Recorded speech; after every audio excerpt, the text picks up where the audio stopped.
कुछ नाकामयाब लोगों के पास ऐसी डिक्शनरी है, पता नहीं कहां से लाए हैं। उनके पास तुम्हारी हर बात का शानदार जवाब होगा। खुद पे जीतना बहुत जरूरी है। लोगों की बातों का प्रभाव तुम पे नहीं पड़ना चाहिए, तुम्हारी बातों का प्रभाव लोगों पे पड़ना चाहिए। लेडीज एंड जेंटलमैन, लोगों की परवाह करते तो दुनिया कभी शीर्ष पे नहीं पहुंचते वो लोग जो शीर्ष पे पहुंचे हैं। ये स्लाइड तुम्हारे लिए है बस।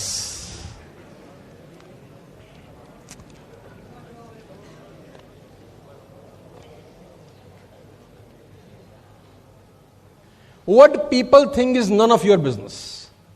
घोट लो MLM में ये लाइन, साथ ले जाओ अपने जिस शहर जिस मुल्क से आए हो। What people think is none of your business। खुद पे जीतना बहुत जरूरी है। लोगों की बातों का प्रभाव तुम पे नहीं पड़ना चाहिए, तुम्हारी बातों का प्रभाव लोगों पे पड़ना चाहिए। तुम्हारा उल्टा है, तुम जाते हो बाहुबली की तरह, जियो रे बाहुबली, ऐसे जाके प्लान दिखाते हो, और जैसे ही सामने वाले को प्लान दिखाते हो तो वापस कैसे आते हो?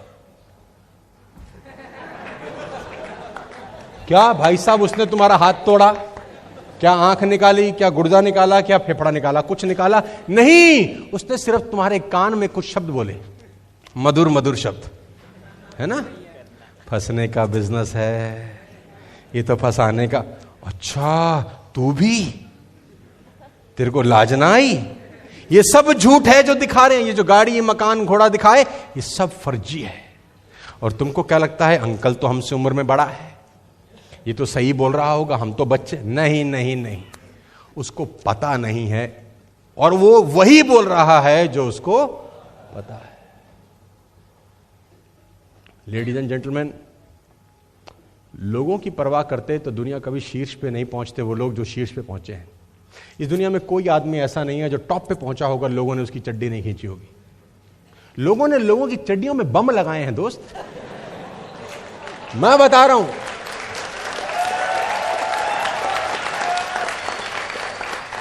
खाली बम नहीं लगाए, उसका रिमोट भी अपने हाथ में रखा है। बस यही कसौटी है। आसान तो है ही नहीं। बाहर जाएंगे, लोग बोलेंगे, बात करेंगे, तुम्हें गीता ज्ञान पे लेंगे। एक ही बात बोलना, we will meet after 3 years। तू तेरा काम कर भाई, तुझे तेरा काम मुबारक हो। हम तेरे काम के लिए कुछ गलत नहीं बोल रहे, तू हमारे काम के लिए कुछ गलत मत बोल। We will meet after 3 years and we will see the difference. और आप बताइए, इंस्पायर होइए TSS वेस्टेज के उन लीडर से जो मात्र अभी 18 साल के बच्चे हैं, जो 1.5 लाख रुपए महीने का रेवेन्यू ले रहे हैं। यहां से 1.5 लाख रुपए महीने का चेक है 18 साल के बच्चों का। अब यही तो प्रॉब्लम है साला। 18 साल का बच्चा उस आदमी को प्लान दिखा रहा है जिसकी उम्र 50 बरस हो गई है, जिसका 70,000 रुपए का सैलरी है। अब उसके पेट में तो दर्द होना स्वाभाविक है। अब वो कैसे मान ले कि ये वो तो साला अपने सारे गणित लगाएगा कि नहीं बिटिया देखो, ये शुरू शुरू में आते हैं पैसे। एक नया डायलॉग मारेगा फिर।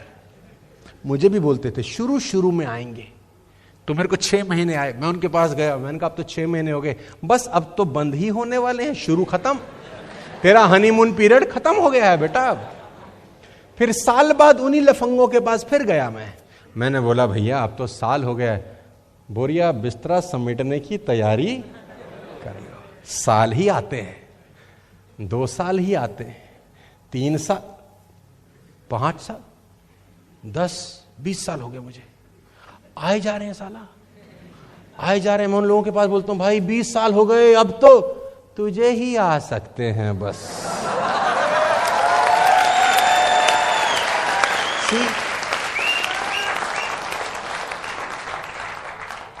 कुछ नाकामयाब लोगों के पास ऐसी डिक्शनरी है, पता नहीं कहां से लाए हैं। उनके पास तुम्हारी हर बात का शानदार जवाब होगा, और उसको सुनकर तुमको लगेगा बात तो ठीक कह रहे हैं। Guys repeat with me, what people think is none of your business. लोग क्या सोचते हैं ये सोचना तुम्हारा हमारा काम नहीं है। हम टेंशन लेने वाले लोग नहीं हैं, हम टेंशन लेने वाले लोग हैं। पूरे हिंदुस्तान में बवाल मचा रखा तुम लोगों ने। बता रहा हूं मैं तुमको, नींद नहीं आती तुम्हारा नाम सुन के लोगों को। ये सच है। वेस्टेड टीएसएस का आदमी जिस डीएलसीपी में जा रहा है आजकल, आया आया आया, ऐसी कहानियां सुनने को मिली है मेरे। जैसे वो शेर आता है ना, जब लॉयन जब जंगल क्रॉस करता तो बोलते हैं आ गया भाई, आ गया आ गया। मैं आपकी जानकारी के लिए बता दूं, with all the respect and regard to everybody, we are doing fantastic business, शानदार बिजनेस। और वो भी 90% लॉकडाउन के अंदर हमने बिजनेस बिल्ड किया। हमारे रिजल्ट्स, हमारे आंकड़े हमारी बात दोहरा रहे हैं, कह नहीं रहे, हमारा आंकड़ा बता रहा है। 90% बिजनेस हमने लॉकडाउन में डेवलप किया, जब लोगों के पास बाहर जाने का मौका नहीं था, लोगों के घरों में परेशानियां हुई, लोगों ने अपने अपनों को खोया। वो सब नाटक, वो सब कहानियां, वो सब दुख तकलीफें सबके घरों में चली हैं पिछले 18-19 महीनों में। बावजूद इसके साला झंडा हम सबसे आगे आगे लेके दौड़ रहे हैं आज की डेट में। वो दौड़ रहे हैं बावजूद इसके, सब हुआ है हमारे साथ।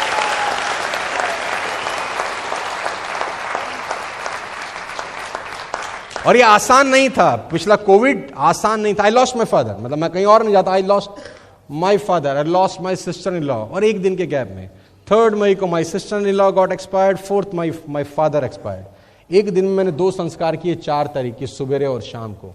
It was the toughest time of life, जिंदगी के सबसे मुश्किल दिनों में से एक। My wife was hospitalised due to severe COVID condition, score 24 out of 25, 95% lungs damage थे। 27 दिन आईसीयू में बायपैक की मशीन के ऊपर, ऑक्सीजन 60-65, और 27 दिन में वो हॉस्पिटल में जाता था उस कोविड वार्ड के अंदर, जहां पर 40-30 के आसपास बेड थे उससे मिलने के लिए। तब जब घर में 2-2 क्रीमेशन में कर चुका हूं, और तीसरे व्यक्ति को मैं देख रहा हूं, मुझे लग रहा है बचना इसका नामुमकिन है, पता नहीं बचेगी कि नहीं बचेगी। और उस दौर के अंदर जो मोटिवेशन था ना, जिसको हम दुनिया में बताते हैं, एक बार तो ठंडा पड़ जाता है आदमी का कि यार ये साला ये क्या हो रहा है। और मेरे दोस्त मेरे पास आ नहीं सकते क्योंकि कंडीशन कुछ ऐसी है। कोई रिश्तेदार आपके हेल्प नहीं कर सकता, फिजिकली आप मिल नहीं सकता आपसे, आपको सपोर्ट नहीं कर सकता, तो आपको जो झेलना है खुद झेलना है। ऊपर से आपको खुद को सीवियर कोविड है। माई सीटी स्कोर वॉज 18 आउट ऑफ 25, यानी 80%। हमारा मामला भी साफ था। उस कंडीशन के अंदर हॉस्पिटल भाग रहे हैं, दौड़ रहे हैं, वो सब मैनेज कर रहे हैं। तो मेरे दोस्त मुझे फोन पे पूछते थे कि भाई बहुत बुरा हुआ, हमने सोचा नहीं था तेरे साथ ऐसा हो जाएगा। तो मैं उस वक्त भी उनको मुस्कुरा के बोलता था कि भगवान की मेरे पे बड़ी कृपा है। तो बोलते तू पागल है।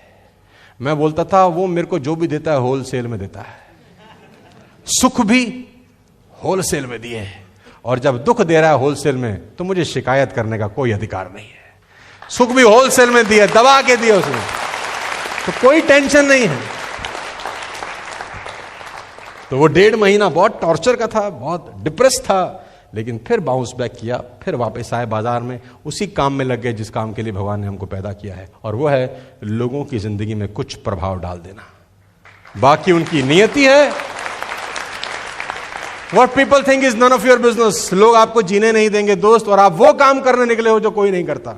आप आंख में आंख डाल के उस करोड़पति आदमी को बोल रहे हो कि मर्सिडीज सिर्फ तेरी चौखट में नहीं मेरी चौखट में भी खड़ी होगी। तो एक तकलीफ है उनको इस बात से भयंकर तक, ये कल का लौंडा हमसे ऐसी बात कैसे कर रहा है, यही तकलीफ है उनको। तो फिर वो तुमको बहुत सारी कहानियां सुनाएंगे कि तुमको ये बिजनेस क्यों नहीं करना चाहिए।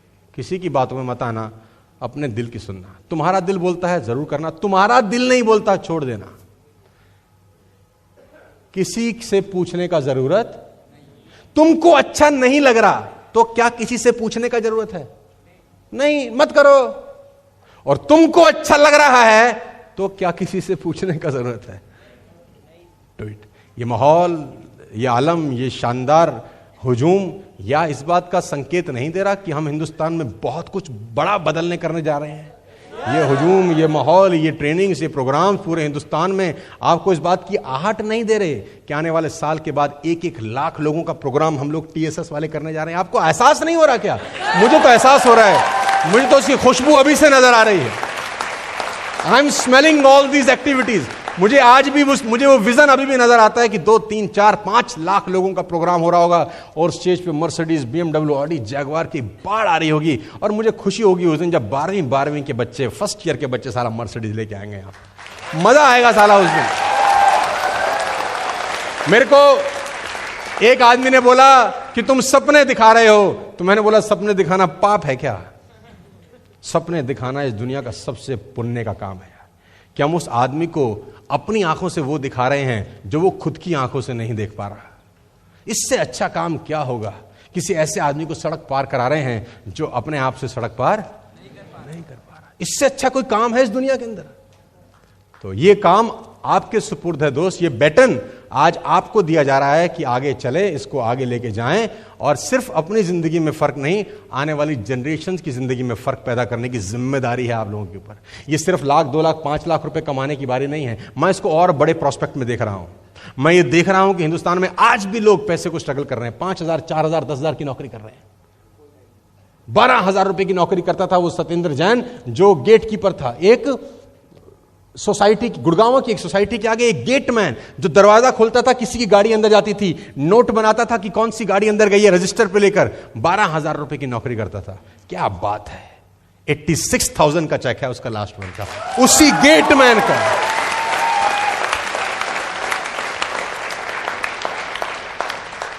मुझे नहीं पता सत्येंद्र यहां आया है कि नहीं आया।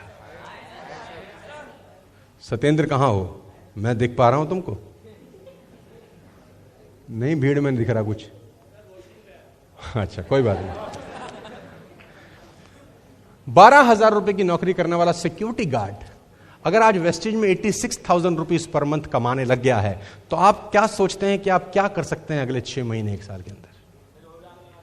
आप आग लगा सकते हैं मेरे दोस्त। बस वो मेहनत करनी पड़ेगी जो सत्येंद्र ने करी है।